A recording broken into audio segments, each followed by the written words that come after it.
Bismillahirrahmanirrahim. Assalamualaikum warahmatullahi wabarakatuh. Perkenalkan, nama saya Juheti dengan NIM 1814100200. Di sini saya akan menjawab soal UTS dari mata kuliah Pasar Modal Syariah. Ada 4 pertanyaan. Untuk pertanyaan yang pertama yaitu jelaskan definisi pasar modal syariah dan jelaskan tonggak sejarah kelahiran pasar modal syariah di Indonesia. Nah, untuk pasar modal syariah sendiri adalah seluruh kegiatan di pasar modal yang tidak bertentangan dengan prinsip-prinsip syariah. Adapun tonggak sejarah kelahiran pasar modal syariah Indonesia diawali dengan diterbitkannya reksadana syariah pertama pada tahun 1997.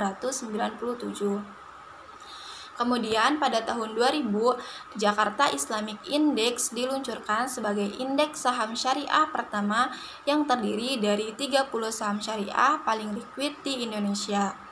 Pada tahun 2002, diterbitkannya sukuk untuk pertama kalinya di Indonesia dengan menggunakan akad mudharabah. Menyikapi perkembangan pasar modal syariah yang terus meningkat, Bapenda dan DSN MUI menandatangani nota kesepahaman pada tahun 2003 oleh Bapepam LK, sekarang telah berganti nama menjadi OJK. Peraturan OJK tentang pasar modal syariah pertama dikeluarkan tahun 2006 dan dilanjutkan dengan dikeluarkannya Daftar Efek Syariah atau DES pada tahun 2007. DES adalah panduan bagi pelaku pasar dalam memilih saham yang memenuhi prinsip syariah. Pada tahun 2008, pemerintah menerbitkan Undang-Undang Nomor 19 Tahun 2008 tentang Surat Berharga Syariah Negara.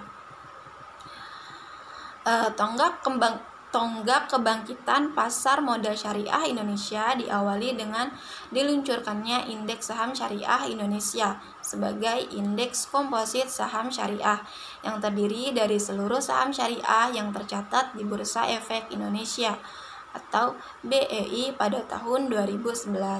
Kemudian diikuti dengan diluncurkannya Syariah Online Trading System atau SOTS oleh perusahaan efek pada tahun yang sama. SOTS adalah sistem pertama di dunia yang dikembangkan untuk memudahkan investor syariah dalam melakukan transaksi saham sesuai prinsip Islam. Pada tahun 2013, Bank Syariah Mandiri menjadi Bank RDN Syariah pertama. Selain itu, pada tahun yang sama, ETF Syariah pertama diluncurkan di Indonesia. Bank Panin Syariah menjadi emiten syariah pertama yang tercatat di Bursa Efek Indonesia pada tahun 2014.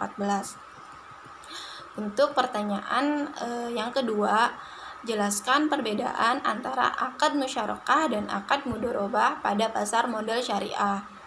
Pada akad mudharabah, penyetor dana tidak terlibat dalam pengelolaan perusahaan. Investor atau sohibul mal menyerahkan pengelolaan kepada pihak lain untuk bertanggung jawab. Sedangkan akad musyarakah, dua atau beberapa pihak bekerja sama saling menyetorkan modalnya dan mengelolanya. Adapun perbedaan dalam pembagian kerugian, khususnya secara finansial dalam akad mudharabah, kerugian 100% ditanggung oleh investor jikalau kesalahan tersebut murni karena kondisi bisnis bukan akibat mudharib. Untuk akad musyarakah, pembagian hasil dan kerugiannya diatur atau disesuaikan secara tepat dan proporsional sesuai perjanjian dan dengan dana yang disetorkan. Untuk pertanyaan yang ketiga, jelaskan beberapa kaidah fikih muamalah yang sering digunakan di pasar modal syariah. Di sini ada beberapa dalil ya. Yang pertama, dasar segala bentuk muamalah adalah mubah. Untuk dalilnya sendiri, bismillahirrahmanirrahim, al-aslu fil asya'i fil ma'amalatin al-ibahatu illa ma dalla dalilu ala khilafih.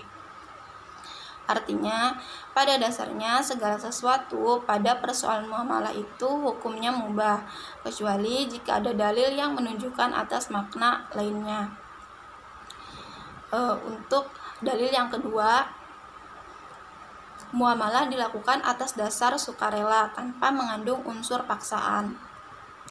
Dalilnya, bismillahirrahmanirrahim.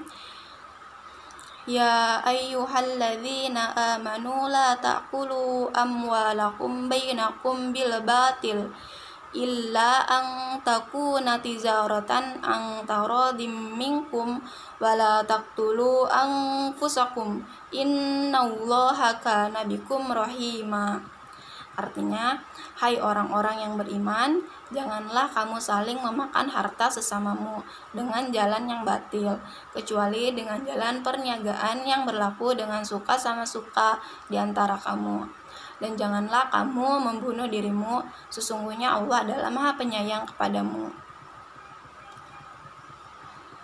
Dan untuk pertanyaan keempat atau pertanyaan terakhir, yaitu jelaskan definisi dari fatwa dan jelaskan peranan dari Dewan Syariah Nasional Majelis Ulama Indonesia pada pasar modal syariah.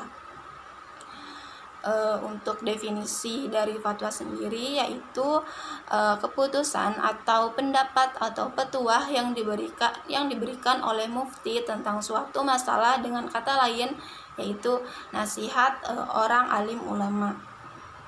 Meskipun fatwa sifatnya tidak mengikat, tetapi pada prakteknya fatwa DSN MUI adalah salah satu rujukan dalam mengembangkan pasar modal syariah Indonesia. Sampai dengan saat ini terdapat 17 fatwa DSN MUI yang berhubungan dengan pasar modal syariah, dan 3 diantaranya menjadi dasar pengembangan pasar modal syariah.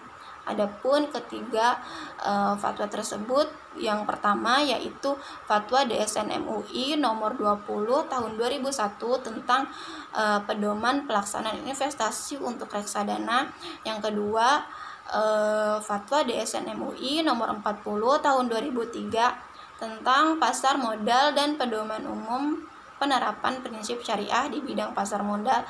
Dan untuk fatwa yang ketiga yaitu fatwa DSN MUI nomor 80 tahun 2011 tentang penerapan prinsip syariah dalam mekanisme perdagangan efek bersifat ekuitas di pasar reguler bursa efek. Demikian jawaban yang dapat saya sampaikan, kurang dan lebihnya mohon maaf. Wassalamualaikum warahmatullahi wabarakatuh.